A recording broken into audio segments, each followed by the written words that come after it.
Iran ಜೊತೆಗಿನ ಇಸ್ರಾಯೇಲ್ ಮತ್ತು ಅಮೆರಿಕದ ಸಂಘರ್ಷ ಮತ್ತು ಹಾರ್ಮುಜ್ ಜಲಸಂಧಿಯ ನಿರ್ಬಂಧದಿಂದಾಗಿ ಉಂಟಾದ ಜಾಗತಿಕ ಬಿಕ್ಕಟ್ಟಿನ ಸಂದರ್ಭದಲ್ಲಿ ಭಾರತದ ಇಂಧನ ಪೂರೈಕೆಯ ಕುರಿತಾದ ಸಿದ್ಧತೆಯನ್ನು ಪರಿಶೀಲಿಸಲು ಪ್ರಧಾನಿ ನರೇಂದ್ರ ಮೋದಿ ಅವರು ವಿವಿಧ ರಾಜ್ಯಗಳ ಮುಖ್ಯಮಂತ್ರಿಗಳೊಂದಿಗೆ ಇಂದು ವರ್ಚುವಲ್ ಆಗಿ ವಿಡಿಯೋ ಕಾನ್ಫರೆನ್ಸ್ ನಡೆಸಿದ್ದಾರೆ.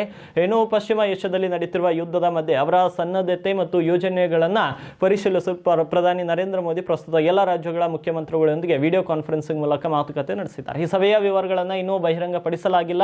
ಫೆಬ್ರವರಿ 28ರಂದು ಅಮೆರಿಕ ಮತ್ತು ಇಸ್ರಾಯೇಲ್ ಮೇಲೆ ದಾಳಿ ಮಾಡಿದಾಗ ಪ್ರಾರಂಭವಾದ ಪಶ್ಚಿಮ ಏಷ್ಯಾ ಸಂಘರ್ಷದ ಕುರಿತು ಪ್ರಧಾನಿ ಮುಖ್ಯಮಂತ್ರಿಗಳೊಂದಿಗೆ ಸಭೆ ನಡೆಸಿದ್ದು ಇದೇ ಮೊದಲು. ಇಂದು ಅಂದಿನಿಂದ ಇರಾನ್, ಇಸ್ರಾಯೇಲ್ ಮತ್ತು ಹಲವಾರು ಕೊಲ್ಲಿ ರಾಷ್ಟ್ರಗಳ ಮೇಲೆ ದಾಳಿ ಮಾಡುವ ಮೂಲಕ ಪ್ರತಿಕಾರ ತೀರಿಸಿಕೊಂಡಿದೆ. ಇಂದಿನ ವಿಡಿಯೋ ಸಭೆಯಲ್ಲಿ ಬಹುತೇಕ ಎಲ್ಲ ರಾಜ್ಯಗಳ ಮುಖ್ಯಮಂತ್ರಿಗಳು ಪಾಲ್ಗೊಂಡಿದ್ದರು. ಆದರೆ ಮಾದರಿ ನೀತಿ ಸಂಹಿತೆಯಿಂದಾಗಿ ಮುಂಬರುವ ಚುನಾವಣೆಗಳಿರುವ ರಾಜ್ಯಗಳ ಮುಖ್ಯಮಂತ್ರಿಗಳು ಇಂದಿನ ಸಭೆಯಲ್ಲಿ ಭಾಗವಹಿಸಿಲ್ಲ. ಇನ್ನು ಪಶ್ಚಿಮ ಏಷ್ಯಾದಲ್ಲಿ ನಡೆಯುತ್ತಿರುವ ಬಿಕ್ಕಟ್ಟು ಭಾರತಕ್ಕೆ ದೀರ್ಘಕಾಲೀನ ಪರಿಣಾಮಗಳನ್ನು ಬೀರಬಹುದು ಅಂತ ನರೇಂದ್ರ ಮೋದಿ ಎಚ್ಚರಿಸಿದ ಕೆಲವು ದಿನಗಳ ನಂತರ ಈ ಸಭೆ ನಡೆದಿದೆ.